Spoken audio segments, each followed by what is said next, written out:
and I was not responsible for injuring any of those people, and that I was defending myself. So I just, I went to my primary school today, PS 92 in Brooklyn. It's the first school I went to as an immigrant, fresh off the coconut boat. And I gave a speech, and, I just want to make sure it's always clear that we're just sharing with the youth so that the youth could have the benefit of our stories, that they don't make the mistakes or find themselves in the situations that we found ourselves in, because we're here. What if the story you thought you already knew about Diddy, Shyne, and the infamous 1999 Club New York shooting was only half the truth, and the other half has been sitting in silence for decades, slowly turning into something far more explosive? Because right now, the narrative is flipping in real time.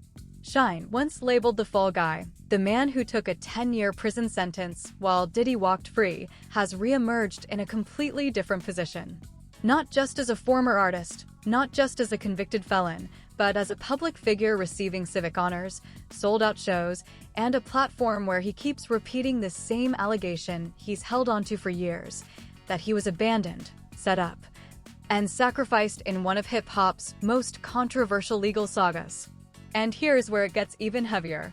While Shyne is being celebrated in Brooklyn, Diddy is sitting behind federal prison walls, appealing a 50-month sentence in a completely separate case, one that has reignited public interest in everything attached to his name, including old accusations he has never personally addressed in detail. No interviews, no direct rebuttal, no on-camera denial to Shyne's claims, just silence. But in this world, silence doesn't disappear, it builds pressure. And now people are asking questions they avoided for years. Was Shyne simply a convicted shooter in the wrong place at the wrong time? Or was he a liability in a much bigger power game behind the scenes? Because when you connect the timelines, the testimonies, the industry fallout, and the recent legal chaos surrounding Diddy, the story stops looking like history and starts feeling like something still unfolding.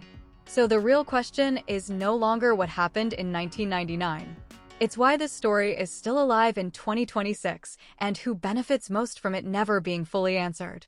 The real weight of the story begins when you move past the headlines and look at how the courtroom history actually unfolded, step by step, without the social media noise attached to it. Because what happened inside that 1999 case didn't just shape two careers, it split a narrative that still hasn't healed more than 2 decades later. Back in the original trial, the Club New York shooting became one of the most heavily debated moments in hip-hop legal history. On one side, prosecutors built a case that tied Shyne directly to the gunfire inside a crowded Manhattan nightclub. On the other side, the defense pushed back on intent, identity, and responsibility, arguing that the situation was far more chaotic than a simple "who pulled the trigger" headline could ever explain. But the courtroom outcome was clear in one direction for Shyne. He was convicted. And that conviction didn't just mean legal punishment, it reshaped his entire future in real time. A rising artist with major label backing suddenly transformed into a defendant facing a decade behind bars. In contrast, Diddy, who was physically present that night, walked away from the case fully acquitted. That single split is where public perception started to fracture. Now here's where the story becomes more complicated than a typical celebrity scandal recap. Because Shyne has never framed his experience as just bad luck or association with the wrong crowd. He has consistently maintained a very specific version of events, that he was not acting alone in a narrative sense, and that decisions made behind the scenes influenced how the legal pressure ultimately landed on him instead of others in the orbit of that incident. Those claims, of course, have never been legally proven in court. No official record has confirmed witness tampering or coordinated legal manipulation by Diddy. But what keeps the discussion alive is not just the accusation itself, it's the persistence of it. Shyne has repeated the same core claims across interviews, public appearances, and media conversations for years without shifting his position. And that consistency has created a strange effect in public perception. On one hand, you have the formal legal record, conviction, sentencing, time served, appeal of justice system process. On the other hand, you have a former artist now turned politician and public figure, still pointing back to the same moment in time and saying the story people accepted was incomplete. That tension is what keeps pulling this case back into modern conversations, even when no new evidence has surfaced in the original shooting itself. But then something changed in the larger timeline of hip-hop and legal scrutiny.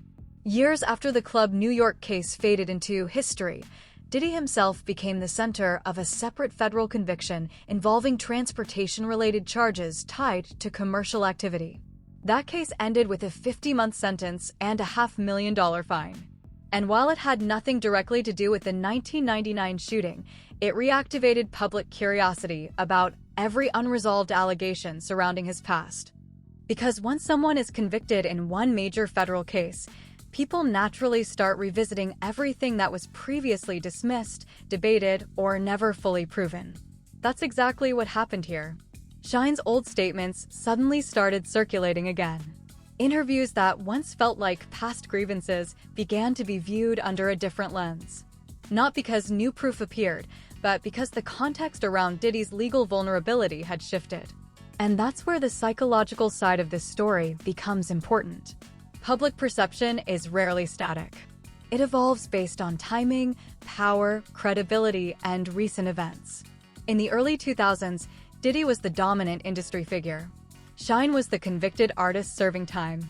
In that environment, the default public assumption leaned heavily in one direction. But now the roles are no longer visually the same. Shyne is free, publicly honored, performing, and speaking openly. Diddy is incarcerated, appealing a sentence, and legally constrained. Even if the facts of the 1999 case haven't changed, the way people emotionally process the story absolutely has. That shift is what makes this topic so heavily debated online. But it's important to separate perception from proof. There is still no court ruling that validates Shyne's claims about Diddy directly interfering with witnesses or manipulating the legal process. Those allegations remain part of his personal account, not a legally established fact. At the same time, Shyne's conviction also remains a matter of record, and it has never been overturned or reclassified. So what you're left with is not a clean conclusion, but a layered contradiction. A convicted artist who insists the system and surrounding influences worked against him in ways that were never fully exposed. And a music mogul whose legacy includes both acquittal in that case and later conviction in a separate federal matter, now sitting in prison while the past resurfaces around him. And that contrast is exactly why this story refuses to die. Because it doesn't sit comfortably in either direction. If you fully accept Shyne's version, then the Club New York case becomes something far more complex than a simple criminal conviction. But if you reject it entirely, you still have to account for why the same narrative has remained unchanged for over 20 years, even as both men's lives have moved in completely different directions. Because once you move deeper into the timeline, the story stops being just about one courtroom case and starts becoming about patterns of loyalty, silence, influence, and what people believe happens behind closed doors in the entertainment industry when things go wrong. Shyne's version of events doesn't exist in isolation. It sits inside a wider ecosystem of claims, interviews, and secondhand accounts that all orbit the same central idea: that power inside the music industry doesn't just operate on contracts and creativity, it also operates on protection, access, and who gets left exposed when things collapse. In Shyne's case, he has repeatedly said that when everything went down in 1999, the support system around him disappeared at the exact moment he needed it most. According to his account, legal and financial backing did not come in the way people expected it to, especially considering the scale of the label structure around him at the time.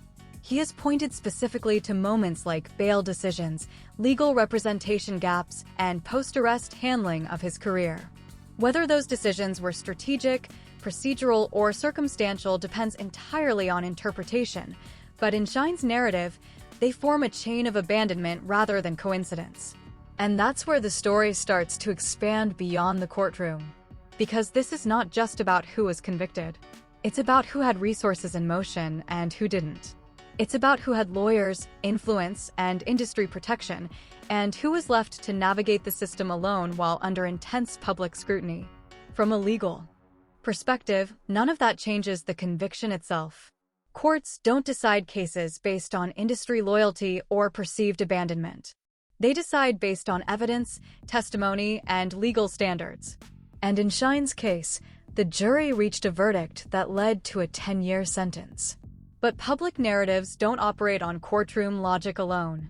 They operate on perception, timing, and emotional alignment. And that's exactly why this story has stayed alive long after the legal case ended. Fast forward years later, and the situation becomes even more complicated when you factor in how both men re-entered public life. Shyne didn't disappear into silence after prison. He transitioned into politics, public service, and eventually became a figure recognized in civic spaces, including receiving formal honors and public acknowledgement in Brooklyn. That shift matters because it changes how audiences perceive credibility. A person who was once viewed strictly through the lens of a criminal conviction is now also viewed through the lens of leadership and public service. That doesn't erase the conviction, but it does broaden the way people interpret his voice when he speaks about the past. Meanwhile, Diddy's trajectory remained tied to music, business expansion, and public branding as one of hip-hop's most influential executives. For years, his public image remained largely intact in mainstream spaces, even as occasional allegations and industry rumors circulated in the background. But the modern era changed that equilibrium. When new legal developments involving Diddy surfaced in unrelated federal matters, it reopened public appetite for revisiting everything attached to his name. And in that reopening, old narratives that were previously dismissed or deprioritized began circulating again with new attention. Shyne's name resurfaced in that wave. Not because new evidence emerged in the Club New York case, but because audiences began re-examining old conflicts through a new lens of scrutiny. And that is a crucial distinction. Re-examination is not the same as confirmation. It is simply what happens when public trust in powerful figures becomes more fragile over time. Now, another layer that keeps this story circulating is the lack of direct confrontation between the two central figures. Shyne has consistently spoken about his experience in interviews, documentaries, and public appearances. He has described events in detail from his perspective, including his claims about what happened before and after the arrest. Diddy, on the other hand, has largely avoided directly addressing Shyne's accusations in a personal, on-camera, long-form format. His responses, when they appear, tend to come through representatives, legal teams, or indirect statements rather than direct narrative engagement. That absence creates a vacuum. And in media narratives, vacuums do not stay empty. They get filled by speculation, interpretation, and repeated retellings of the same claims until they begin to feel like part of the permanent historical record in the public mind, even if they were never legally established as fact. That is one of the most powerful dynamics in celebrity legal storytelling. Repetition can sometimes feel like validation, even when the underlying evidence has not changed. But it is also important to stay grounded here. Because while public debate continues, the actual legal status of the 1999 case has not changed. Shyne's conviction remains part of the official record. Diddy's acquittal in that case also remains unchanged. No court has reopened the case or introduced new rulings that alter those outcomes. So what exists today is not a legal reversal. It is a narrative conflict that has outlived its original moment. And now, both men are living inside the consequences of that unresolved perception battle. One is in a position of public visibility, speaking from experience and claiming injustice in how things unfolded. The other is dealing with legal consequences from a completely separate case, while also carrying decades of unresolved public speculation around his earlier career era. That combination is what makes the current moment so volatile. Because once public perception shifts, it rarely returns to its original state. Even if legal facts remain unchanged, interpretation evolves. And right now, interpretation is doing most of the work in this story. Every interview Shyne gives adds another layer to his version. Every silence from Diddy adds another layer of ambiguity. Every new legal headline involving either figure adds fuel to an already long-burning narrative. And at this point, the story is no longer just about proving or disproving a single accusation. It has become about how long a narrative can survive without resolution. How long can two competing versions of the same history exist at the same time before one of them becomes dominant in public? Memory? Because in situations like this, truth in the legal sense and truth in the public sense don't always move together. Sometimes they diverge permanently. And when that happens, the story stops being about what the court decided years ago and starts becoming about what people still believe today. At this point, the story is no longer just sitting in the past, it's actively being reshaped by the present. And that's what makes it so persistent. Because when a narrative survives this long without a definitive, universally accepted closure, it starts to evolve on its own. It becomes less about one event in 1999 and more about everything that came after it, including the careers, the silence, the reinventions, and the way both men have been reintroduced to the public in completely different contexts. Shyne's current position in this story is unusual compared to how it began. He is no longer viewed solely through the lens of that courtroom conviction. Time, public appearances, and political involvement have reframed him in a different light. Receiving civic recognition, performing again, and speaking openly about his past has shifted how audiences engage with his voice. Whether people fully agree with his interpretation or not, his platform today gives him something he did not have during the original trial, reach. And reach matters in narratives like this. Because the louder and more consistent a story becomes over time, the more it competes with older, established assumptions. Shyne has continued to repeat the same core claims across interviews and appearances, and even without new legal evidence, repetition keeps the conversation alive. In media ecosystems, consistency itself becomes a form of influence. But on the other side of the story, Diddy's situation adds a completely different layer of complexity. His legacy is now split between two eras. The first is the long-standing image of a music executive, entrepreneur, and cultural figure who built one of the most influential labels in hip-hop history. The second is a more recent legal chapter that has placed him under federal conviction and incarceration tied to a separate case unrelated to the 1999 shooting. That second chapter is important because it fundamentally changed how audiences revisit everything attached to his name. Once a figure moves from being untouchable in public perception to legally convicted in any federal context, even unrelated past accusations tend to get reevaluated through a more critical lens. That doesn't mean old allegations become proven. It means they become re-examined. And re-examination is exactly what has kept Shyne's story circulating in modern discourse. But there is a critical distinction that often gets blurred in public conversation. Revisiting a narrative does not equal verifying it. No court has reopened the Club New York case. No new legal findings have established that witness tampering or coordinated manipulation occurred in that trial. The official record remains unchanged. What has changed is the audience. Today's audience consumes history differently than audiences in the early 2000s. Social media, documentaries, podcasts, and long-form breakdowns have created an environment where old cases can be continuously reinterpreted in new formats. That means stories like this don't just fade, they get recycled, re-edited, and recontextualized every time public interest spikes again. And spikes in interest usually come from unrelated events. A new conviction, a resurfaced interview, a documentary release, a viral clip, or simply a shift in public sentiment toward figures who were once considered untouchable. In this case, Diddy's recent legal troubles created that spike. And when that happened, Shyne's narrative naturally re-entered circulation with renewed attention. But what makes this situation especially complicated is that both figures are now speaking from drastically different positions than they were in 1999 or even the early 2000s. Shyne is speaking as someone who has rebuilt his identity in public life and is no longer confined to the label of defendant or convict. Diddy is speaking, or rather, not speaking directly, as someone currently dealing with incarceration, legal appeals, and the long shadow of a federal conviction that has placed limits on his public communication. That imbalance affects how narratives land. Silence, especially prolonged silence, creates space. And in storytelling, space rarely stays empty. It gets filled with interpretation, assumptions, and competing versions of intent. Shyne's interpretation of events fills that space with one narrative direction.